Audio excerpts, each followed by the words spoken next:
To get into postgraduate medicine in Australia, there are 3 main components. Number 1 is grades, which luckily I did well in. And number 2 is the intelligence test called the GAMSAT, which I absolutely sucked at. So how does someone like me with a below average intelligence compared to all these really bright medical students get top 10% in my own interviews? In this video, we're going to find out just this. So the main thing we're going to talk about here is my own experience getting into postgraduate medicine in Australia. But the framework that we're going to talk about here can be used for anything else as well, be it a job interview, be it your own medical interviews elsewhere in the world. Like the key to be good at anything, I always harp on the same 3 things, which is the mindset, methods, and action. And we're going to break this video down in these sections. So section number 1 is mindset. So the first main principle of mindset is having the end in mind, thinking about who is actually giving you these marks. So if we have to take medicine interview as an example, I would rank these people in the order of importance as below. So number 1, we have our selection or admission officials, people who actually look at the criteria, look at your interview answers, and pick you out from the crowd. If you know these people, great, you have an unfair advantage because you can actually approach these people. But most of us don't, which leads on to number 2. The second most important people you can actually get your hands on would be the official interviewers. This again would be quite hard for you to actually find out who they are, and they will also have a conflict of interest if they tell you anything. So unlikely number 1 or 2 we can get any information from these, but if you do, this is how people succeed. This is how they get insider information, but most of us don't. So moving on to number 3. Number 3 is where you can do some magic, which is the past and most recent successful students that got into the specific university that you want to go into.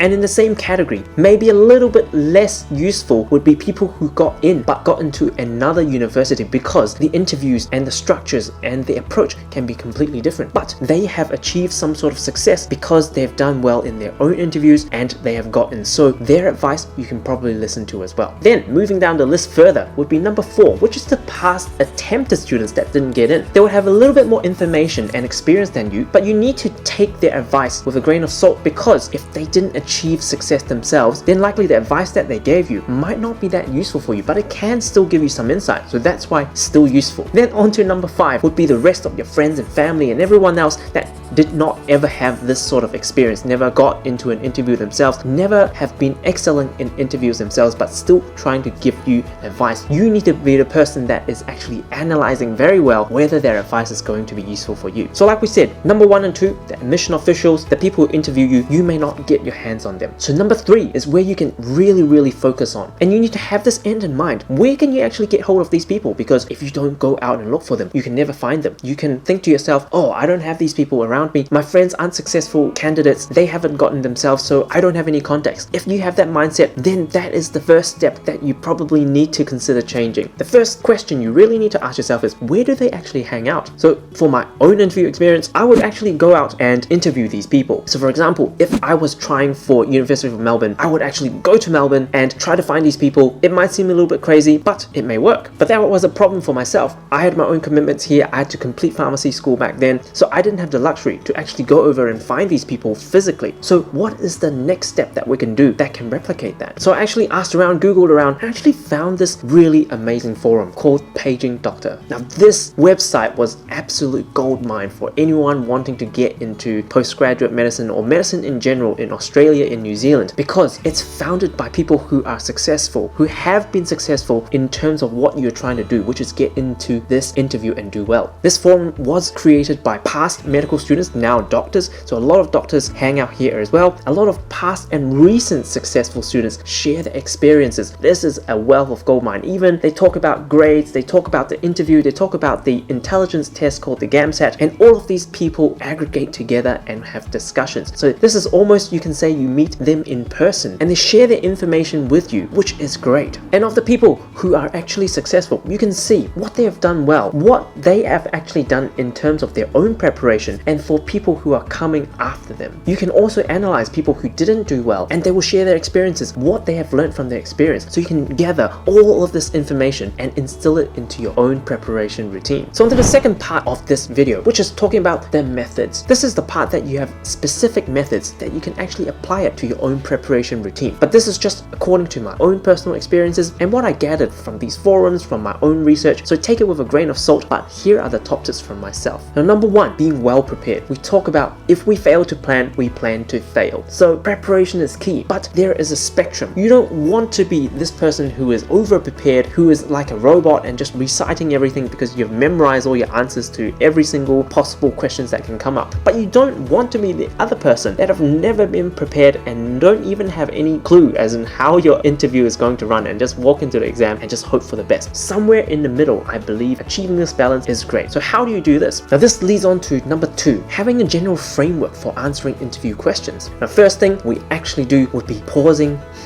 taking a breath, and slowing down. Because when someone asks you a question, especially in the context of an interview, it may be awkward if you have paused for a couple of seconds. But if you're actually on the other side as an interviewer, when you try to interview someone, it's even more awkward if someone just snatches on and starts answering your question. You probably haven't gathered your thoughts well enough, and that may not be the best option. So take a breath, pause, let yourself compose, and have the framework before you come up with an answer. And when you answer the question, I generally recommend the S.T.A.R framework, which is used by so many successful students. So a question would be, tell me a time that you had to deal with conflict, for example, rather than just immediately snatching on and getting lost midway and rambling on and going into tangents. Have this framework guide you, so even if you are on the day, you're nervous, your heart's pumping, you still can go through this S.T.A.R S.T.A.R framework step by step so you don't get lost. So to deal with conflict, first I start with S, which is the situation. I describe what I was doing. So to deal with the conflict, so I remember this was back when I was training as an intern pharmacist after my 4 years of pharmacy school. I was working full-time and I was working in a community pharmacy. This sets up where I am. This sets up the scene for our interviewers. And then number 2 is the task. So what were you doing specifically at that time? So at that time, I was working in that community pharmacy and I received a prescription that I was about to analyze, about to make sure that it's safe for our patient. And I realized on top of the prescription, the prescribing doctor actually has put 2 cholesterol-lowering medication, which is exactly the same medication twice on the same prescription, which is potentially dangerous because if they take both of them,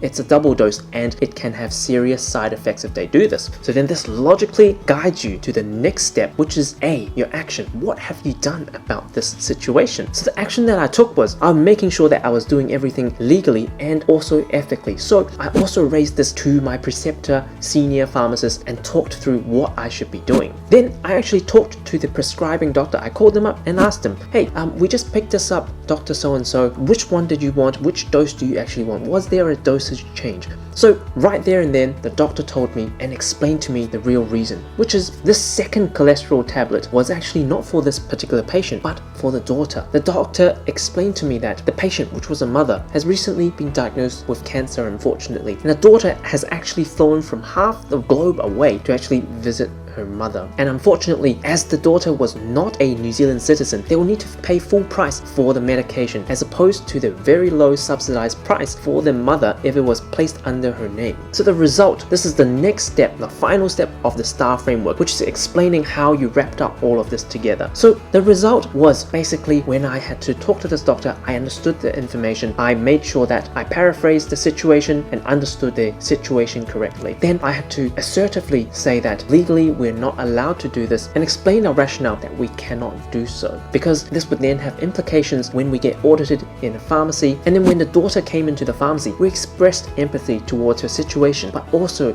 we had to assertively explain that we cannot dispense it under her mother's name. So through this effective communication, the daughter was very understanding of the outcome and understands why we cannot dispense it under her mother's name. So with a framework like that, you won't get lost and you will have a really good structure and a really good story to answer the question properly without rambling on. And this leads on to our third thing that is really important in the methods section, which is having anecdotes. These are collections of thoughts, situations, tasks, and everything that you have done. List out everything that you have done, maybe from 5 to 8 years back, all the extracurricular activities that you've done, personal-wise, academic-wise, extracurricular-wise, all the things that you have done throughout the years, and make sure you have snippets of these tasks that you were actually doing, and you can start to have themes running across these anecdotes that you can actually be using for a wide variety of questions. And then number 4, having now a collection of these anecdotes, then you can be brainstorming the interview frameworks, not drafting everything out word for word and rote learning all of these, but having a think about everything that you have done and all the anecdotes that you have. How can it fit in themes? So what I personally did was I looked up the most recent 200 to 300 questions that have been asked in all of the Australian medical school interviews. I then grouped them into separate separate themes. Maybe it's your motivation towards medicine, maybe it's a time that you have been assigned for a difficult task, dealing with conflict, ethical dilemmas, all of these into separate themes. Then from my own anecdotes, I try to fit some of these into these themes. So when a particular theme comes up, I'll be like, oh, actually, I have A, B, and C anecdotes, and I can be choosing which one I can be using. So when they ask me a question, take a deep breath. Okay, I've got anecdote 1, 2, and 3. Okay, number 2 seems to be fitting in the best, so let's use this. Then I go through the STAR framework, and it goes really, really well. So then on to the third section of this video, which is taking action. So if you are thinking of preparing for some sort of professional interview like a medicine interview or a job interview, I hope this framework has been helpful for you. So just a quick recap. Understand who is giving you your marks and what are their requirements, and how do you get as close to them as possible. Then be respectfully prepared for your own interviews. Use the STAR framework and brainstorm heaps of ideas using your own anecdotes. If you have liked this video, make sure to like and subscribe,